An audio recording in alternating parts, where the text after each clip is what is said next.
everybody. Welcome to How to Feed a Loon. I'm Chris. And I'm Wesley. The Loon. The Loon. Hey guys, we are so excited because it's that time of year, grilling Yay, season. grill. Oh my gosh, and you're not going to believe what we are going to cook up for you today and that you're going to be able to cook up. Look at these. These are Wagyu beef back ribs. Oh, I can't even begin to tell you. Wagyu. Incredible. Let me just tell you before we get started, the recipe, the techniques, everything that we're going to do today, you're going to be able to see in full detail on howtofeedaloon.com. So just sit back. Don't worry about it today. Just look at us and have some fun. And wish you were here with us because we do too. So, as I said, these are amazing Wagyu beef back ribs, and we got these from our good friends at Food Shed Exchange. Oh, now these guys are amazing. Top What notch. they do, yeah, top notch. What they do is they take the chef and the rancher and the farmer, and he puts them together on this online platform and cuts out the middleman. It's really amazing. does. Amazing. And they're very educational. They're really revolutionizing the way chefs and consumers are able to get their food and their products. What they've done is they've really taken organic produce and meat and everything, and they've taken it to the next level. So amazing. when you're getting a product such as this, you know where the product originated, how it was cultivated, how it was processed, and how it was delivered to you. You know what you're eating. You really, really I like do. to know what I'm eating. And so anyway, we're going to go ahead and get started on this, Yeah, okay? let's do okay. it. You know, what's so beautiful about these particular Sorry, I'm ribs? so excited. I know. So this is American Wagyu. It's genetically linked to the Kobe beef line, which you all know of from that incredible line in Japan. They're known for their distinct marbling, and it's that marbling that really makes a succulent piece of meat extra tender. All of that connective tissue just turns into this like buttery gelatin type stuff, and it just melts in your mouth. It's so good I can't even stand it. I know. Okay, so marbly meat. love it. Melt buttery. Sorry. Okay, so what I've done here is I've gone ahead and salted this meat. I took the liberty to do this ahead of time. I actually, last night, I got my ribs out. I put, you sprinkle the salt. I like to use kosher salt all over the front and the side. You want it pretty liberally salted, and then that's going to just sort of absorb into the meat and help with the moisture. So now what we're going to do, we don't want to over season this, but we're going to add a rub that's going to just sort of accentuate the incredible flavor that these ribs are. Look at all this. This is a very simple rub. What we've got here is we've got some turbinado sugar. All that is, you've probably seen it. It's like sugar in the raw. You've seen it at the coffee shops. It's sugar in those little packages. in the little packages, yeah. But I like it because what it does is it caramelizes at a higher heat intensity, so it's perfect for grilling. If you don't have that, you want to use dark brown sugar. That works just as well. Caramelized. All you had to say was caramelized. You had me to caramel. And then again, you've just got real simple ingredients. Some people just use salt and pepper. I like to kick it up just a little bit, but we've got fresh ground pepper. We've already applied the salt. We've got a little granulated onion, a little granulated garlic, and then why not kick things up a little bit with some chili powder? Yes. I got a combo of ancho and chipotle, which is going to give it a little boost. Okay. I can't even. So all you have to do is put those in that bowl, dump them in that bowl, and while you're doing that and mix it up with the fork, what I'm going to do is now apply some oil to this meat.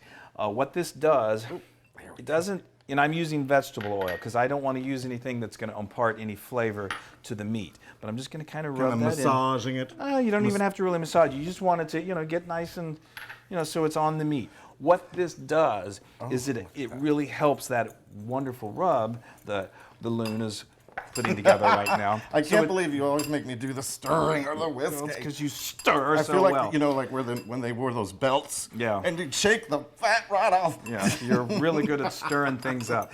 So anyway, a lot of people like to put mustard on here. It's another good way. It's just a glue to help those spices stick to the meat. The mustard, you may think, well, that's going to impart some flavor. Well, mustard is really no more than vinegar and oil and water and a little bit of mustard seed. That all cooks off.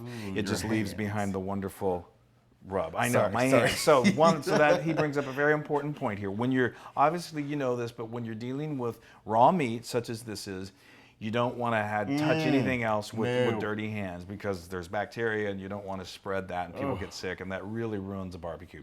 So what I'm going to do is I'm going to go over here to the sink and I'm going to wash my hands off while you start to rub in that beautiful rub. All right, well, I'm going to rub my meat here. All right. So okay, here we go. It's all me, folks. Oh, look at that. So use half on one side, Chris, and then half on the other? You don't have to use half of it. I mean, you kind of Just use the whole eyeball it. thing? Yeah, I mean, you're going to want to just, that's good. right. That's plenty. All right. Now, And I this just is, rub it? Now, this is, we've got the meat side up. So that's where you're going to really want to make sure you're going to get that rub in there because it's going to soak into that meat. Lord. That's good. So that's beautiful. Okay. So make sure you've covered everything. Isn't it? It already looks ridiculously Yeah, wonderful. it looks fantastic. Okay, give her a flip. Okay. There we go. Nice. Now let's put a little on the bottom side because will there's you grab that? some My meat there. fingers are messy. So my hands are clean again. And then I'll rub it. You sprinkle, I rub. Wow, we do make a good team, Yes. don't we? Okay, wonderful. Moving right along. Okay, hold on. Okay. Okay, now give it All one right. more flip, Okay. just so we can look at the pretty meat on top.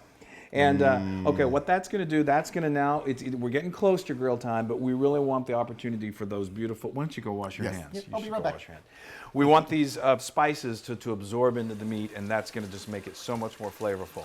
So we're going to cover this, put it in the fridge for up to 2 hours. You can do it for 2 hours, 6 hours, but 2 hours is a good amount of time. Also, I've made what we call a mop.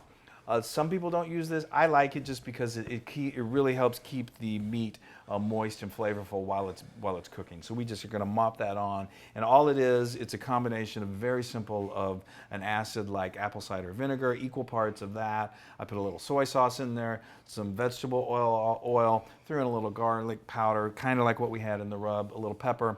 And we're going to apply that later once we're on the grill, which is coming up, and that's when the really magic happens. Okay? So what do you do now? You foil that? That's what I just said. Oh, I was watching my Hand. loon fingers. Yep, we're all over it. So anyway, we're set to go. We're going to put this in the fridge covered, and then it's grill time, folks. See you outside. Bye. Yay! Oh, isn't this fabulous? We're outside. Woohoo! The Loon is outdoors, I which know. Who knew? you'd think that would happen more often. Okay, Oh, so my apron's blowing up.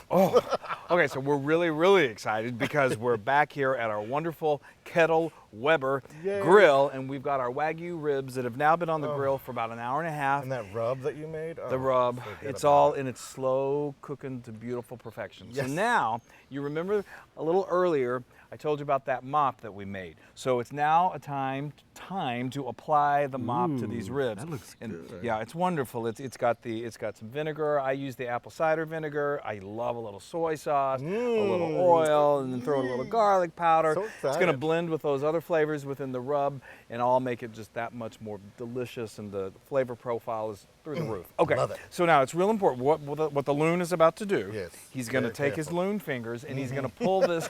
He's going to pull the top of this grill off, and I'm going to quickly baste this real quick. You don't have to do too much. You don't want to over baste it. Just give it a quick basting. No, I'm pulling it off because I don't want it to cool down. Well, you're gonna pull it off so I can baste it, and then you're gonna quickly Well, put it back right, on. right. So we don't. If you leave it off too long, all of that cool air rushes here, and it changes that internal temperature, which is so important to maintain Love it. around a 220 degrees Fahrenheit. Don't cool down your ribs. Nope, All don't right. want to do that. Here All we right, go. Loon, you ready? Here we Yep. go. Let's take a look. All right, mop that up. Wow, look. Oh, my gosh. Stars and garters. Wow. Oh my holy Wagyu. Holy Wagyu. Oh, this looks so good. Oh my gosh, see? It's already Oh, I can't even. starting to even. look like a finished product. Ooh. Okay, put that back down. All right. You guys, How much longer do we this have? is a special treat. So these, are going to go probably about 3 hours, depending on the size of your ribs. So it's low and slow. I'm starving. I know you are. I know you are. So we might as well take a break and let's go sit down, and we'll see you a little later. Yay. Why is it taking so long? So what about the rub and the Why is it taking so long? Well, it's all part of this amazing process that takes some time. They call it the slow and low, which means Wait, it's slow and low or low and slow? No, low and slow. I get it backwards. It's It's the same thing. It's kind of one like way or my another. upbringing. But you have to put it on very low heat because there are certain cuts of meat ribs being one of them, that they just take time to break down those connective tissues, and they begin to melt, and then they become this gelatinous type deliciousness. I know. Now it's wait, just amazing. now are all ribs, should all ribs be low and slow? Like what are Yeah, the... mostly ribs should be in low and slow. There are different types of ribs. There's, what most people have heard of baby back ribs. Yeah, I want my baby back. Which are pork, and then that's These are the beef. well, these are beef back ribs. Beef They're back the same ribs? from the same part of the rib cage on the animal. It's just they're beef, and then you've got the lower, which are the short ribs, which are the big meaty ones, and Texas style from the beef are those giant. Remember when you were at that restaurant and you had that brontosaurus type? I couldn't believe that was from a cow. Well, I couldn't believe you ate all of it.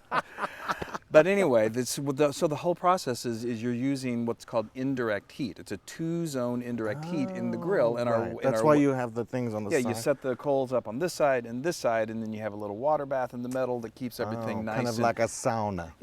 It's like a sauna. Reminds me of when you sit in a sauna. Air just rotates around. Very moist and juicy and meat everywhere. Lovely. No, but it's Stop. delicious. No, and that's and you have to do it. And it takes about 3 hours, and it just continues to cook. And those seasonings and that mop that we put on there, it becomes a part of the meat. So then when we take it in, it just is almost fall off the bone tender, and it's the best thing you've ever had. Fine. Here's to what, an hour and a half more? A little bit longer. Oh. You can make it. I can make it. Oh, we're getting so my close. gosh. I can't even. This has been quite a process. But wow, is it ever going to be worth it? So we're back here with the ribs. We're going to do one more basting, one more mopping. These are pretty meaty, so they've been taking a little longer than maybe you would have expected. We're in about 3 hours now. They've got about, I'd say, probably maybe another 45 minutes, but that's okay. What we're going to do is we're going to baste it one more time, and then we're going to let her finish off, and we're going to bring them in, cut them up, and eat them. Oh. All right, Loon. Oh. Let's do another quick basting. Let's right. take a look. You see All that right. beautiful smoke? That's what gives such Don't flavor. cool down the rib. Don't cool down the ribs. All right. We're going to see a nice smoke ring on these things. Ooh. Oh, it's forming a beautiful crust, which is called the bark. Ooh. And A little bark. yeah, it's going to make you bark when you bite into these things. Okay, now you can see right here, when they start to get to being very close to done, is they're just going to start pulling away from the bone. Okay. And you can feel with your tongs, they start to really, Get a like they're little wanting to softer. come apart a Ooh, little yes, bit. They're getting really tender. So we're going to finish these off for, like I said, probably I'm going to have to keep an eye on them, but you'll know when they're ready. But these were pretty meaty, so these are going to go a total of 4 hours, and then we're going to eat them up. Yay. Oh, Wow. I Those mean, look amazing. are you kidding? Oh, I These waited 4 hours for these. Actually, you even waited longer than that because we marinated and we talked about it. And Yeah, these are enough beautiful. talking. These are just absolutely incredible. So just as a quick overview of this, these are done Texas style, so they're not slathered in a bunch of sauce. You can do that if you want. That's not a problem. But we kind of stayed true to the Texas way of barbecuing and grilling these. And then we're just going to cut right into these. Now, while he's doing that, I just want to say one more time, thank you to the guys at Food Shed Exchange. Go to foodshedexchange.com, go to the marketplace, and you can get Wagyu beef back ribs just like this. Oh, wow. Oh, I think I'm going to die. I mean, that's what you call meaty. Wow. Incredible. Oh, wow. Okay. I'm dying here. He literally All right, is. Can we? You wanted to Can dig we cut right to the chase? Okay. Oh Lord. Okay. Oh, Lord. So that's got, has a nice bark on it. It's got like a nice smoke ring on it. Those are really delicious. So I agree. I have to say the Food Shed Exchange people have just been amazing. We have been so impressed with their products. I mean, look at this. Go check them out. You will not be disappointed. I promise. Okay. All right. Enough talking. Time for eating. I'm gonna do this little end piece right here. Okay.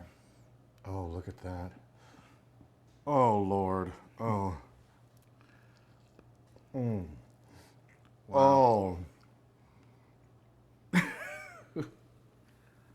a little tear in my eye. Hold on, one more. It's a double bite. Oh. Now that is Loon approved. There's no doubt that that's how to feed a loon. Thanks, y'all. Thanks, everybody. Oh.